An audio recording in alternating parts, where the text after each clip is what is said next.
नमस्कार दोस्तों, हमारी आज की कहानी का नाम है हरकत। भाभी माँ कितने अच्छे मेथी सोठ गोंद के लड्डू ढेर सारे बादाम काजू डालकर बनाती थी। सर्दियाँ शुरू होते ही घर देसी घी और आटा भुनने की खुशबू से महकने लगता था। रोज़ सुबह एक लड्डू नाश्ते में ज़रूर मिलता। तब खाना नहीं चाहते थे। अब जब माँ नहीं है तो लड्डू खाने को तरस रहे हैं। हर समय माँ के हाथों का स्वाद ढूंढते रहते हैं। कविता भावुक होते हुए अपनी भाभी रागिनी से बोली, जी जी, माँ के हाथों के स्वाद का तो कोई जोड़ ही नहीं होता। लेकिन आजकल कौन इतनी मेहनत करता है। ये सब गुजरे ज़माने की बातें हो चुकी हैं। कहकर रागिनी ने ननद कविता का फ़ोन रख दिया और बड़बड़ाने लगी।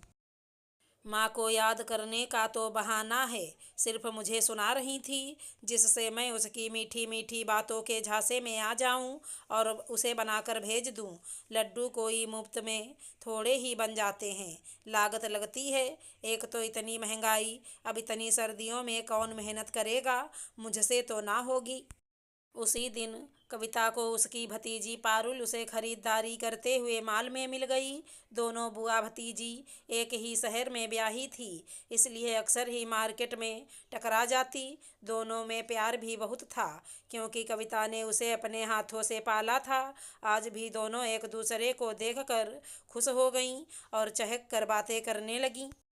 बुआ कल ही तो भैया आए थे और माँ ने मेरे लिए मेथी गुड़ सोठ गोंद वाले देसी घी से तर लड्डू भेजे थे। आपको तो पता है मैं ये सब नहीं खाती, कितना फैट होता है इन सब चीज़ों में। फिर भी माँ पता नहीं क्यों भेज देती हैं। मेरे यहाँ तो कोई नहीं खाता, सब काम वालों को उठाकर दे देते हैं। कविता को एक बार सुनकर बुरा जरूर लगा कि भतीजा आया था और उसके घर नहीं आया। इन सब चीज़ों का तो वो बुरा नहीं मानती थी कि भाभी ने अपनी बेटी को कुछ भेजा और मुझे नहीं भेजा।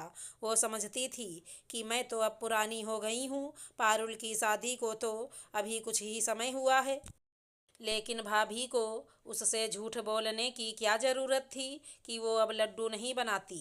और मैंने उनसे सिर्फ माँ के हाथों के लड्डू का जिक्र किया था, ये थोड़े ही कह रही थी कि बनाकर भेज दो। उसने ये सब बातें दिमाग से झटक कर पारुल से कहा, बेटा ऐसे मत कहो, माँ ने इतने मन से बनाकर भेजे हैं तो एक आध तो खा ही लिया करो।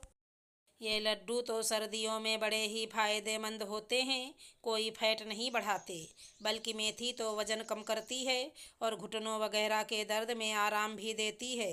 देसी घी तो आजकल डाइटिशियन भी खाने को बता रहे हैं। ये रिफाइंड से बहुत बढ़िया रहता है और सबसे बढ़कर तो इसमें माँ की ममता का स्वाद रहता है।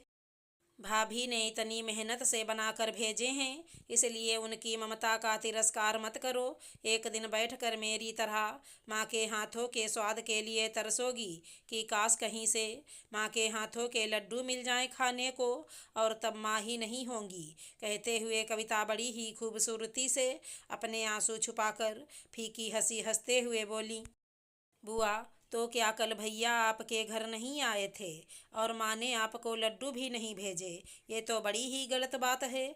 मुझे माँ से ऐसी हरकत की उम्मीद नहीं थी। बुआ आप दुखी मत होइए, मैं उसमें से थोड़े लड्डू आपको भेज दूंगी। अरे पागल हो गई हो क्या? मैं कोई तुमसे इस वजह से नहीं कह रही कि तुम मुझे लड्डू भेजो। मैं तो सिर्फ तुम्हें समझा रही थी। तुम भाभी से इस बारे में कुछ मत कहना। अब मैं चलती हूँ। भतीजी से विदा लेकर कविता चली तो आई। रास्ते भर में सोच कर दुखी होती रहीं। माता पिता के ना रहने पर मायका कितना पराया हो जाता है।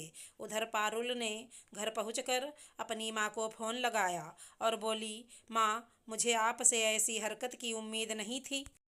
आप बुआ को एक छोटे डिब्बे में ही लड्डू भेज देती तो आप घट नहीं जाती, बल्कि बुआ की नज़रों में आपका मान और भी बढ़ जाता।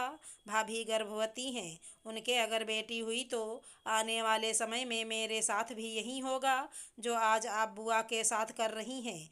बुआ मुझसे पहले उस घर की बेटी हैं, उनका अधिकार तो ज़्यादा होना चाहिए। लेकिन सच ही कहा गया है, माता पिता के ना रहने पर मायका मायका नहीं, सचमुच में पराया घर हो जाता है। आपकी हरकतों में मैं अपना आने वाला कल देख रही हूँ।